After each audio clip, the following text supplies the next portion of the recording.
मुग्धा और उसकी सास के बीच पूरा समय सास के किसी ना किसी काम को लेकर मतभेद चलते ही रहते हैं।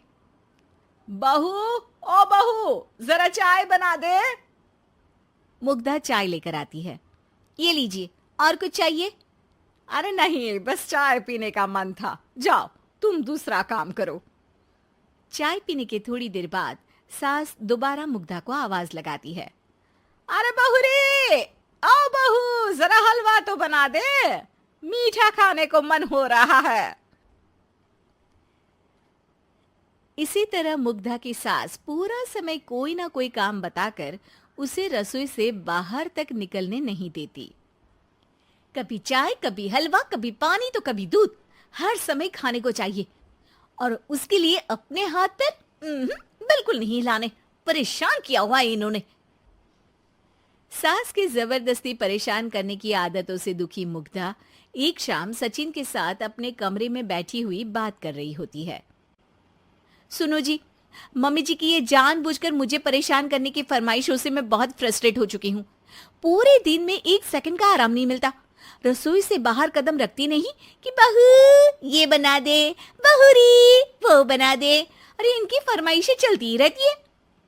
अरे मुग्धा, माँ खाने की शौकीन है, पर उम्र हो चली है, खुद खाना नहीं बना सकती, इसलिए तुमसे बोलती है।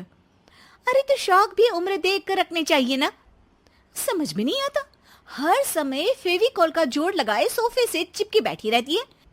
इतना सब डाइजेस्ट कैसे हो जाता है उन्हें? अरे तुम मेरी माँ से इतनी नफरत कैसे कर सकती हो? मैं उसे नफरत नहीं करती जी, बस परेशान हूँ। जहां मुग्धा अपने पति से ये सब बोल रही होती है, वहीं उसकी सास भी कमरे के बाहर दरवाजे से कान लगाए सारी बातें सुन रही होती है और अगली दोपहर रसोई में मुग्धा के पास जाती है। बहू, आज ना मेरा कुछ मसालेदार खाने का मन है। तो चाय बना दूं? मुझे बहुत पसंद है।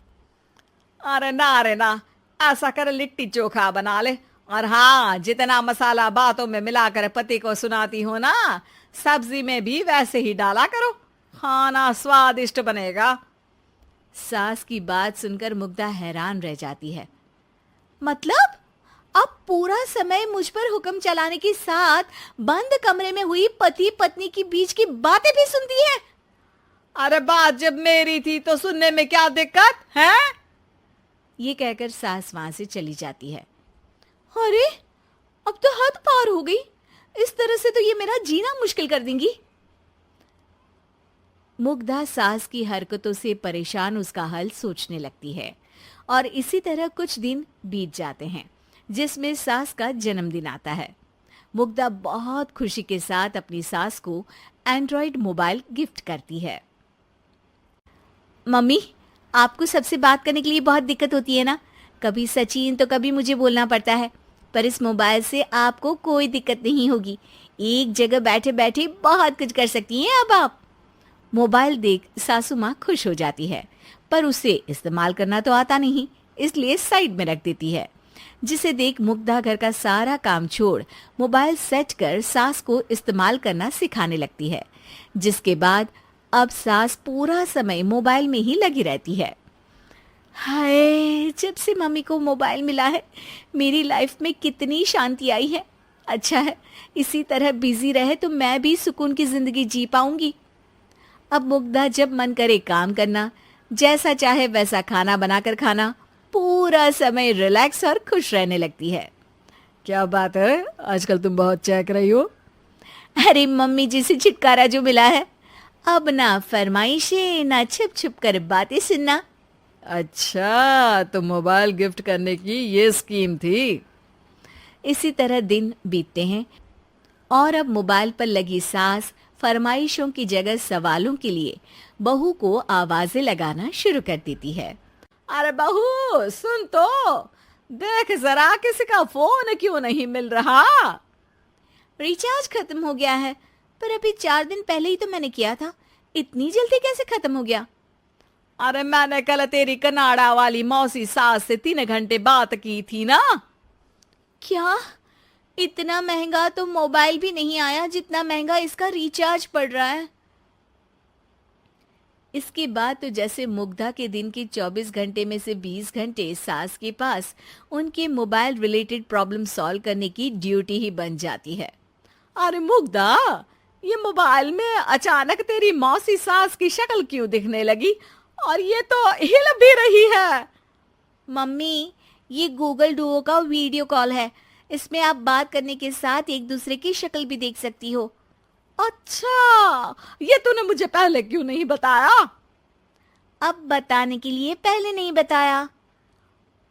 इसी बीच सचिन भी वहां आ जाता है और सास अपनी वीडियो कॉल में बिजी हो जाती है। क्यों, सास बहू में क्या गपशप चल रही है? इसे गपशप नहीं, दिमाग का दही होना बोलते हैं। पर तुम तो मम्मी को मोबाइल देकर बहुत खुश थी, फिर क्या हुआ? हाँ, उसका सुकून भी कुछ ही दिन मिला। अब घर के टंटे खत्म हुए तो मोबाइल की टिंग टिंग शुरू हो गई। देखो भाई, कुछ पाने के लिए कुछ खोना तो पड़ता है। आखिर तुमने मोबाइल अपने फायदे के लिए ही तो दिया है, तो फिर सवालों के जवाब भी देने पड़ेंगे, क्योंकि जब तक उनके हाथ में ये फुंथरू रहेगा, तुम्हारी लाइफ में प्राइवेसी और सुकून रहेंगे। कहने का मतलब है अगर इससे प्यार बढ़े तो दाग अच्छे हैं। अरे मुझे पहले दिन से ही पता है मोबाइल किस मकसद से दिया गया है। भूलो मत, इससे पहले मैं बातें ही सुनती थी। सास की ये बात सुनकर मुग्धा शॉक में और सचिन हंसता रह जाता है।